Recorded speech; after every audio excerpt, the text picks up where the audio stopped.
गलीस ताक पर शिकस्ता दीवार में बना था। मोमबत्ती सारी रात रोती रही। मोम पिघलकर कमरे के गीले फर्श पर ओस के ठिठुरे हुए धुंधले कतरों के मानिंद बिखर रहा था। नन्ही लाजो मोतियों का हार लेने पर जिद करने लगी और रोने लगी तो उसकी माँ ने मोमबत्ती के इन जमे हुए आंसुओं को एक कच्चे धागे में पिरोकर उसका हार बना दिया। नन्ही लाजो इस हार को पहनकर खुश हो गई और तालियां बजाती हुई बाहर चली गई। रात आई। मैल भरे ताकचे में नई मोमबत्ती रोशन हुई और उसकी कानी कानी आंख उस कमरे की तारीकी देखकर एक लम्हे के लिए हैरत के बाइस चमक उठी। मगर थोड़ी देर बाद जब वो इस माहौल की आदी हो गई तो उसने खामोशी से टकटकी बांधकर अपने गिरदोपेश को देखना शुरू कर दिया। नन्ही लाजो एक छोटी सी खटिया पर पड़ी सो रही थी और ख्वाब में अपनी सहेली बिंदु से लड़ रही थी कि वो अपनी गुड़िया का ब्याह उसके गुड्डे से कभी नहीं करेगी, इसलिए कि वो बदसूरत है। लाजो की माँ खिड़की के साथ लगी खामोश और नीम रोशन सड़क पर फैली हुई कीचड़ को हसरत भरी निगाहों से देख रही थी। सामने भटियारे के बंद दुकान के बाहर चबूतरे पर अंगीठी में से कोयलों की चिंगारियां जिद्दी बच्चों की तरह मचल मचल कर नीचे गिर रही थीं। घंटा घर ने गुनूदगी में 12 बजाए। 12 की आखिरी पुकार सितंबर की सर्द रात में थोड़ी देर तक कांपती रही और फिर खामोशी का लिहाफ ओढ़कर सो गई। लाजो की माँ के कानों में नींद का एक बड़ा सुहाना पैगाम गुनगुनाया, मगर उसकी अतड़ियाँ उसके दिमाग तक कोई और बात पहुंचा चुकी थी।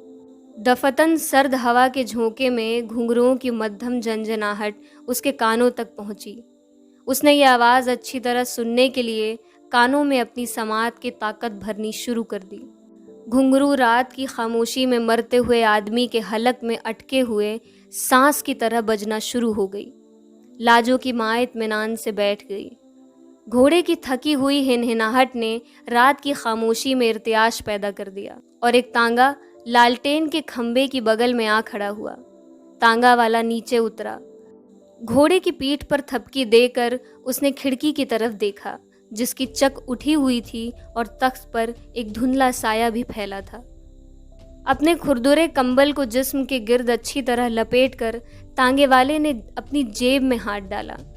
3.5 रुपए का करियाना था। इसमें उसने 1 रुपया 4 आने अपने पास रख लिए और बाकी पैसे तांगे की अगली नशिस्त का गद्दा उठाकर उसके नीचे छुपा दिए। ये काम करने के बाद वो कोठे की सीढ़ियों की तरफ बढ़ा। लाजो की माँ चंदू सन्यारी उठी और दरवाज़ा खोल दिया। माधव तांगे वाला अंदर दाखिल हुआ और दरवाजे की जंजीर चढ़ाकर उसने चंदू सन्यारी को अपने साथ लिपटा लिया। भगवान जानता है मुझे तुझसे कितना प्रेम है। अगर जवानी में मुलाकात होती तो यारों का तांगा घोड़ा ज़रूर बिकता।